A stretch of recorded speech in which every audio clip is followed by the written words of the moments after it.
हम रहे भगत सिंह के दीवाने, इंकलाब जिंदाबाद, इंकलाब जिंदाबाद। भगत सिंह के जैसा इरादा बनाकर आइए और हम पढ़ते हैं संविधान के प्रमुख भाग और टोटल भाग। प्रमुख के मतलब कि जो जो एग्जाम में आता है उसे हम बताएंगे और ज्ञान के लिए हम सारे भाग को बताएंगे।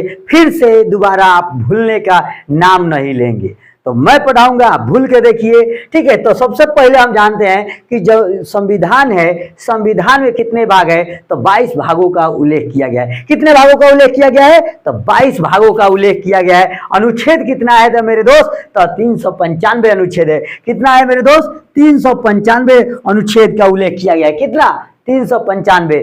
और अनुसूची कितना है? तो पहले 8 था, अब कितने हो गया है मेरे दोस्त? तो 12 अनुसूचियां हो गया है। इतना तो समझ में आ गया होगा। चलिए हम भाग के बारे में देखते हैं। तो भाग किसे कहेंगे? देखिए हम लोग क्या होता है, स्कूल में होते हैं तो कुछ लड़के तेज तराक होते हैं, कुछ लड़के मंदबुद्धि होते हैं, कुछ लड़के मिडिल में होते हैं। तो क्या किया जाता है कि जो तेज लड़के होते हैं उसका एक ग्रुप अलग बना दिया जाता है कि राम, मोहन, सोहन, टिंकू, ये चारों एक ग्रुप में रहेगा और ये अलग बैठेंगे लोग, और लोगों को ये परेशान कर देते हैं क्योंकि इनको जल्दी समझ में आ जाता है। अब रहा मोहन, सोहन, टोहन, इन लोगों को एक अलग ग्रुप में बनाएंगे।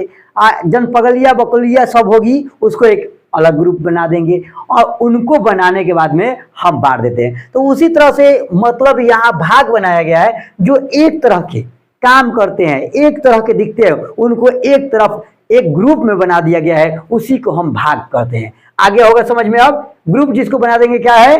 भाग कहेंगे। तो देखिए मेरे दोस्त, सबसे पहला भाग 1 क्या मेरे दोस्त? भाग 1 के बारे में देखते हैं। तो सबसे पहला जो है भाग 1 वो है आपका संघ एवं उसके राज्य क्षेत्र। संघ एवं उसके राज्य क्षेत्र अनुच्छेद कितना से कितना? तो अनुच्छेद 1 से 4 है। अनुच्छेद कितना है? 1 से 4 है। मैं एक बार हट जाता हूं, स्क्रीनशॉट आप कर भी सकते हैं। संघ एवं उसके राज्य क्षेत्र और अनुच्छेद 1 से 4 है, याद होगा। भाग 2 देखते हैं। तो भाग 2 तो आपको भूलने वाला नहीं है। भाग 2 है नागरिकता से संबंधित। किससे संबंधित? नागरिकता से संबंधित है। अनुच्छेद कितना है? तो 5 से 11 है। अनुच्छेद कितना है मेरे दोस्त? तो 5 से 11 है। फिर देखते हैं भाग 3 क्या है? भाग 3 देखते हैं। भाग 3 को मूल अधिकार और मौलिक अधिकार दोनों कहते हैं। कुछ लड़के कंफ्यूजन रहते हैं, मूल अधिकार क्या है, मौलिक अधिकार क्या है, ठीक है। तो इसको कहेंगे मूल अधिकार भाग 3 में। लेकिन उसका उल्लेख कितना अनुच्छेद में किया गया है? तो 12 से 35 में किया गया है। कितना में किया गया है? तो 12 से 35 में किया गया है। उसके बाद में देखते हैं भाग 4। भाग 4 क्या है मेरे दोस्त? राज्य के नीति निर्देशक तत्व है। इसी में सरकार चाहे तो आपको मदद करेगा और सरकार नहीं चाहेगा तो आपको मदद नहीं करेगा। लेकिन मूल अधिकार आपका सरकार आपसे नहीं छीन सकता है, आप सरकार से लड़ कर ले सकते हैं। लेकिन इसमें राज्य के नीति निर्देशक तत्व सरकार के पास होगा। जैसे आपको स्कूल में खिचड़ी खिलाता है और उसके पास पैसा है तो खिला रहा है, नहीं रहेगा तो नहीं खिलाएगा। ये इसको चर्चा हम लोग अंदर करेंगे। तो क्या है? 36 से 51। कितना अनुच्छेद? 36 से 51। ये सब प्रमुख है, आपको लाइन से ये याद करना है। भाग 5 भाग 4 के ए, इसमें एक उपखंड जोड़ा गया है। मैं ये भी बता दूं, भाग की संख्या पूछेगा तो भाग की संख्या टोटल 22 होता है। कितना होता है मेरे दोस्त? 22 होता है। लेकिन इसी भाग में कुछ संशोधन हुआ, जैसे यहाँ पर 4 के क, यहाँ 9 के ए, 9 के बी, ऐसे करके टोटल बनाया गया है 25 भाग। कितना बनाया गया है? 25 भाग। लेकिन आपसे जब भी एग्जाम में पूछेगा तो ये 22 भाग वाला ही पूछेगा, क्योंकि मेन 22 भाग ही होता है, उसको कहा जाता है उपभाग। इसको जो 25 हुआ है, ये 3 उपभाग मिलकर 25 बना है। तो आपको याद रखना है भाग कितने हैं? 22। लेकिन कोई पूछे तो कहिएगा उपभाग मिलकर 25 हुआ है। भाग 5 तो यहाँ देखिए राज्य के मूल कर्तव्य। मूल कर्तव्य कितना है भैया? तो 51 के ए जोड़ा गया है। 51 के ए में 10-11 विषय को जोड़ा गया है कि मूल कर्तव्य आपका क्या क्या बनता है, अपने देश की रक्षा कैसे करना है, अपने सरकारी संरक्षण कैसा करना है। तो ये है आपका 51 के ए। जब इस सब को डिफाइन करेंगे उस समय समझाएंगे आपको। भाग 5 में देखते हैं संघ। संघ के बारे में देखते हैं। भाग 5 संघ के बारे में है 52 से 151। 52 से 151। अब हम फिर से पहले रिपीट करते हैं, आपको याद हुआ कि नहीं। भाग 1 1 से 4 अनुच्छेद संघ एवं उसके राज्य क्षेत्र। भाग 2 5 से 11 क्या है? नागरिकता है। भाग 3 मूल अधिकार मौलिक अधिकार 12 से 35। भाग 4 राज्य के नीति निर्देशक तत्व 36 से 51। राज्य की नीति निर्देशक तत्व कितना? 36 से 51। भाग 4 की क इसको जोड़ा गया है और इसको मूल कर्तव्य कहा गया है, और 51 के क में 51 के ए कहिए चाहे क कहिए, ठीक है। भाग 5 संघ। भाग 5 क्या है? संघ है 151। 52 से कितना? 151। तो आपको याद हो गया होगा।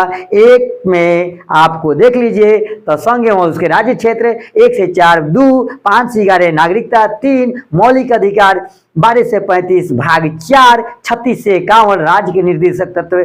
भाग 4 के क मूल कर्तव्य 51 के क।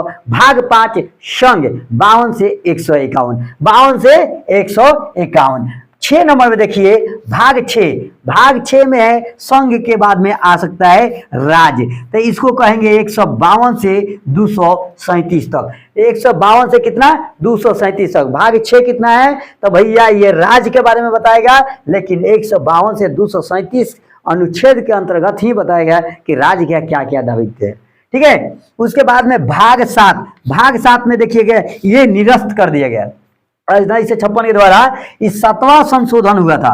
7वां संविधान संशोधन में 7वां भाग को हटाया गया। कितना अच्छा है, 7वां संविधान संशोधन के द्वारा 7वां भाग को हटा दिया गया है, इसको निरस्त कर दिया गया है। इसका अब प्रयोग नहीं होता है, लेकिन अनुच्छेद पूछेगा तो ये 238 में था। कितने में था? 238 में था। अब नेक्स्ट चलते हैं भाग 8।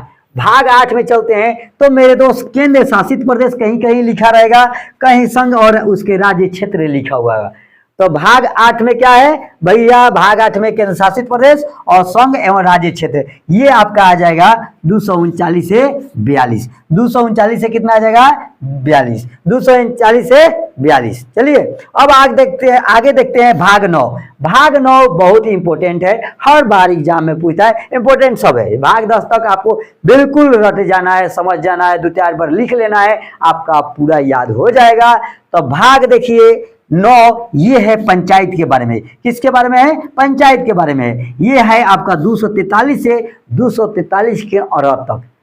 आगे समझ में 243 से 243 के अरब तक। ये क्या है? भाग 9 पंचायत के बारे में। अब देखिए भाग 9 के ए जोड़ा गया है, भाग 9 के क कह सकते हैं चाहे ए। भाग 9 के एक जब पंचायत के बारे में है तो इसी में जोड़ दिया गया है कि भैया पंचायत के बारे में कर रहे हैं तो इसी तरह से तो शहर में भी तो काम करवाना है, तो 9 के ए जोड़ दिए हैं तो बी भी कर देते हैं। तो 9 के ए नगर पालिकाएं। क्या कहा है मेरे दोस्त? नगर पालिकाएं, यानी नगर निगम जो शहर में होता है, जैसे हम लोग का प्रखंड होता है उसी तरह से नगर निगम होता है, तो उसको भाग 9 के ए में दिया गया है नगर पालिकाएं। 243 बी से 243 जेड जी तक। एक होता है 9 के ख, इसको लिखे हैं 9 के ख सहकारी समितियां। सहकारी समितियां, ठीक है। उसके बाद में देखिए भाग 10। भाग 10 में है अनुसूचित जाति और जनजाति के बारे में। अनुसूचित जाति और जनजाति के बारे में यहाँ क्षेत्र के बारे में दे दिया गया है 244 से 244 के ए। 244 के 244 ए आपको याद रखना है। फिर भाग आ जाइए 11। भाग 11 आपको शायद मोबाइल में दिखाई नहीं दे रहा हो तो मैं पढ़ देता हूँ। संघ एवं राज्यों के बीच संबंध। भाग 11 में है संघ एवं राज्यों के बीच संबंध है। तो भैया अनुच्छेद कितना है? तो 245 से 263 है। कितना है मेरे दोस्त? 245 से 263 है। तो एक बार फिर से देख लीजिए। भाग 1 संघ और उसके राज्य क्षेत्र अनुच्छेद 1 से 4। भाग 2 नागरिकता 5 से 11। भाग 3 मूल अधिकार 12 से 35। भाग 4 राज्य के नीति निर्देशक तत्व 36 से 51। भाग 4 के को मूल कर्तव्य 51 के ए। भाग 5 संघ 52 से 151। भाग 6 राज्य 152 से 237। भाग 7 निरस्त 7वां संशोधन 1956 238। भाग 8 केंद्र शासित संघ राज्य 239 से 42। ग्राम पंचायत। भाग 9 पंचायत के बारे में दिया है 243 से 243 के औरत तक। फिर 9 के ए जोड़ा गया है नगर पालिकाएं और 9 के बी जोड़ा गया है सहकारी समितियां जो 243 पी से 243 जेडपी 243 जेडपी जीपी है। भाग 10 का है अनुसूचित जाति जनजाति क्षेत्र 244 से 244 के 244 से 244 ए अनुसूचित जाति जनजाति, बस इतने में है। उसके बाद भाग 11 संघ एवं राज्यों के बीच संबंध 245 से 263, 11 को कंप्लीट हो गया मेरे दोस्त। अब हम चलते हैं इधर मेन जो पॉइंट है, ज्ञान के लिए आप सब पढ़ लीजिएगा, लेकिन मैं जो एग्जाम में बार बार जो पूछता है मैं वहां पर आऊंगा। तो देखिए ये जो लिखा है भाग 15, भाग 15 जो है निर्वाचन वाले आपके एग्जाम में हर समय मिल जाता है। तो निर्वाचन जो है भाग 15 में है, इसका 324 से 329 के ए में उल्लेख किया गया है। किसमें? अनुच्छेद 324 के 329 के ए के उल्लेख किया गया है। इसके बाद में आप चले आइए फिर भाग 17, भाग कितना है मेरे दोस्त? 17 में आ जाइए राजभाषा। भाग 17 में क्या है? राजभाषा 343 से 351। राजभाषा किस अनुच्छेद में है? तो 343 से 351 में है। देखिएगा पंचायत वाला पूछ देता है पंचायत के बारे में किसमें है, तो एक तो अनुच्छेद 40 में है, लेकिन ये पंचायत 243 में है। ठीक है, उसके बाद में क्या है? भाग 17 राजभाषा 343 से 351, 343 से 351 है अनुच्छेद राजभाषा। फिर आ जाइए भाग 18, भाग 18 भी आपके लिए जरूरी है। आपात उपबंध 352 से 360, आपात उपबंध यही है 352, 356, 360, राष्ट्रीय आपातकाल, द्वितीय आपात। भाग 18 देता है आपात उपबंध यानी 352 से 360। क्या देता है? 352 से 360, इसमें 352 से 56, 56 से 60 देता है। ठीक है, उसके बाद में चलिए भाग 11, भाग 11 में देता है परकिम, इसको उतना जरूरत नहीं है। लेकिन ये भाग 20, भाग 20 आपको याद रखना है। भाग 20 है संविधान संशोधन। क्या है मेरे दोस्त? संविधान संशोधन अनुच्छेद 368, अनुच्छेद 368 याद रखना है। संविधान संशोधन किस अनुच्छेद के तहत होता है? तो 368 के तहत। किस भाग में है? तो भैया एक्स यानी 20, एक्स दूसरा मत समझ लीजिएगा, एक्स 20 में है। ठीक है, संविधान संशोधन अनुच्छेद 368। इसके बाद में आपको जानकारी चाहिए, ज्ञान के लिए चाहिए, तो आप इसको भी याद कर सकते हैं। भाग 12 में वित्त संपत्ति के बारे में, भाग 13 भारत के राज्य के अंदर व्यापार के बारे में, उसके बाद भाग 15-14 में संघ और राज्यों के बीच अधीन सेवाओं के बारे में, भाग 14 के ए में अधिकरण, इसका अनुच्छेद भी याद कर सकते हैं यदि आपको ज्ञानी बनना है तो। नहीं तो आप सिर्फ ये जिसपे चिन्ह लगाए हैं उसी को आप सिर्फ याद कर लीजिए या कॉपी में नोट डाउन कर लीजिए तो आपका हो जाएगा। हो जाएगा कि नहीं हो जाएगा? हो जाएगा कि नहीं हो जाएगा? तो हो जाएगा। ठीक है मेरे दोस्त, चलिए कंफर्म याद कर लिए होंगे और आप नोट डाउन कर लीजिए। अच्छा लगे तो लाइक सब्सक्राइब जरूर कर लीजिए, एक दूसरे को शेयर कीजिए। लुसेंट का हम लोग ऑब्जेक्टिव डेली प्रैक्टिस कराते हैं ताकि आपको याद ना करना पड़े और आपको याद भी हो जाए। जय हिंद, जय भारत।